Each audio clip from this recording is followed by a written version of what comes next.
Hi, this is Anthony. Welcome back to my show. As always, thank you for taking the time to watch this video. If you haven't already, I would really appreciate it if you hit that subscribe button, and hopefully you'll hit the like button at the end. This is the third video that I've did concerning comments and questions that people have sent in about some of my recent videos about Aaron Smith-Levin departing from the Aftermath Foundation. Today, I'm only going to look at one comment and read the lengthy response that I left on their comment to my video. But I tried to not only explain or respond to what they wrote, but also other people's general comments. So here's my response. Hello, thanks for the comment here. I do appreciate everything you write, even though you and I think fundamentally don't agree on a lot. So why do I think that Aaron should have contacted the Aftermath Foundation if he had not heard from them? You seem to be under the assumption that Aaron was not aware if they had received any communication from this crazy woman. In the video that he did with Rabbit, he clearly stated that he knew that she had not only sent the message to what he quoted thousands and thousands of people on his social media, and that many people reached out to him and asked about it, and it sounded like he responded individually in full about the whole situation to hundreds and hundreds of people who had reached out to him.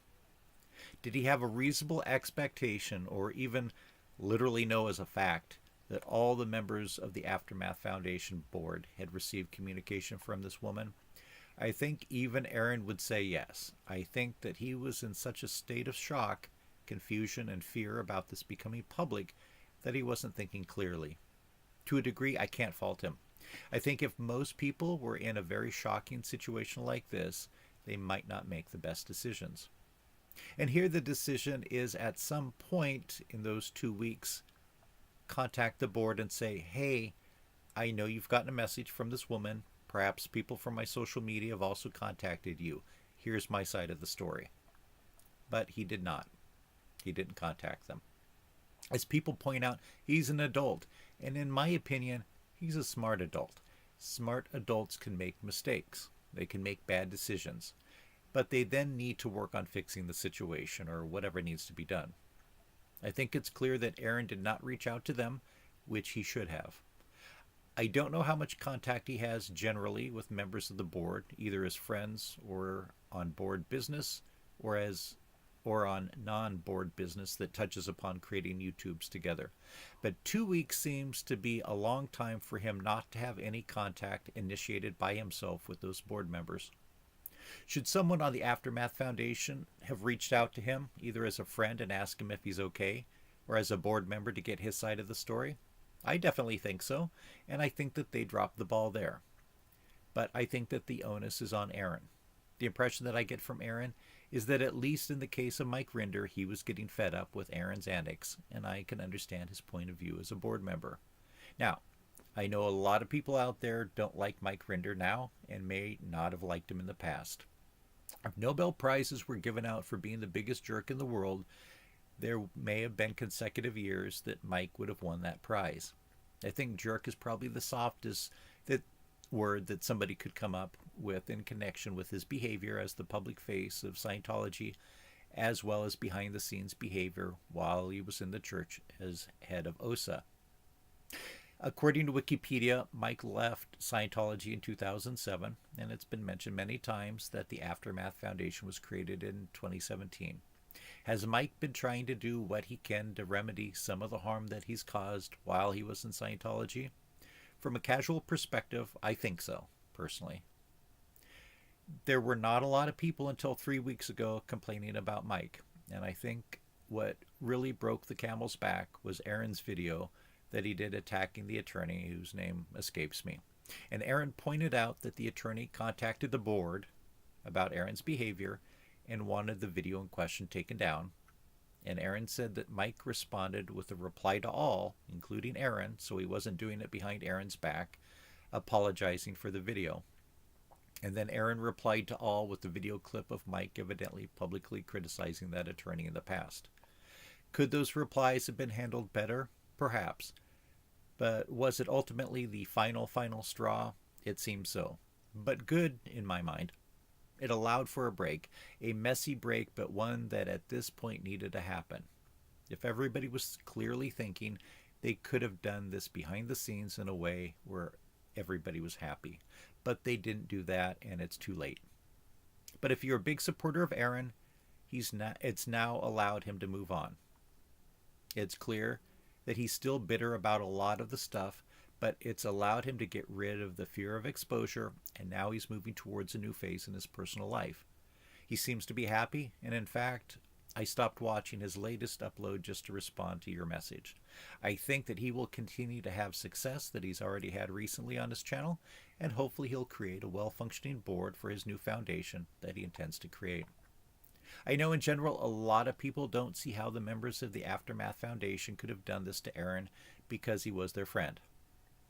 Again, I agree both parties should have reached out immediately to each other to make sure Aaron was mentally and physically okay, and to get his side of the story, which would likely at some point become public. But when you're on a board, you have certain responsibilities to the nonprofit. Your responsibilities are not to your friend. They are to the organization. That's legally true. That's not my opinion. That's not how things, quote, should be. That's how things literally have to be.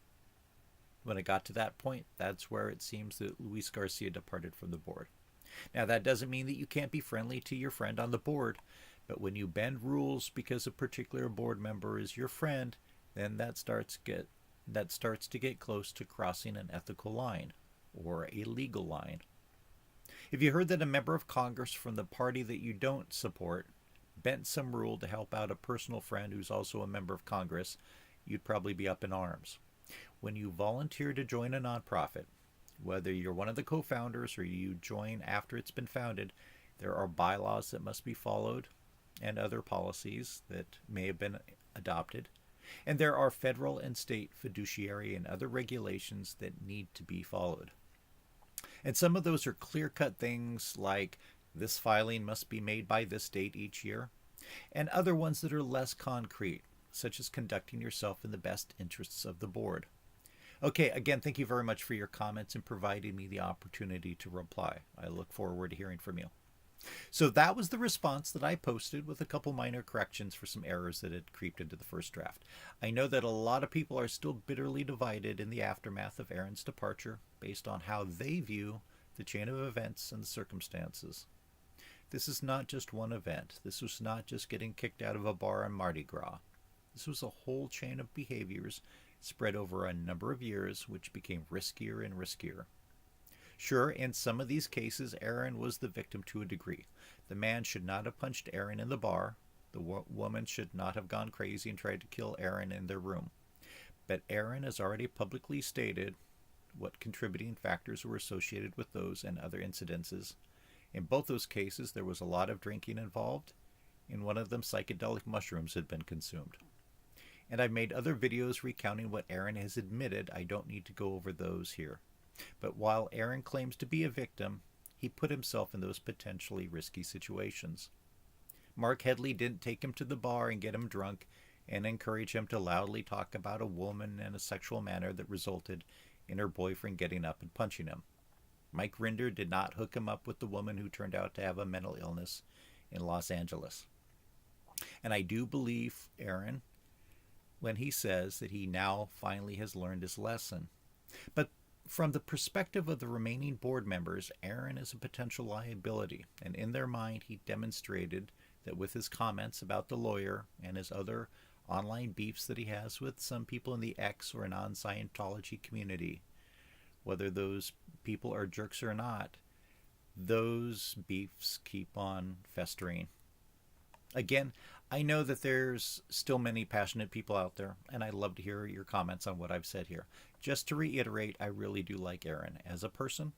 His videos are generally the first ones that I look at after I've checked my stats when I sit down at my computer, and I'll continue watching his videos, and I wish him all the success in the world.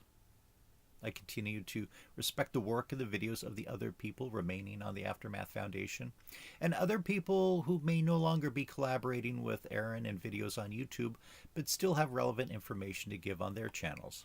Thanks so much for your time, and be sure to hit all those buttons. Thank you.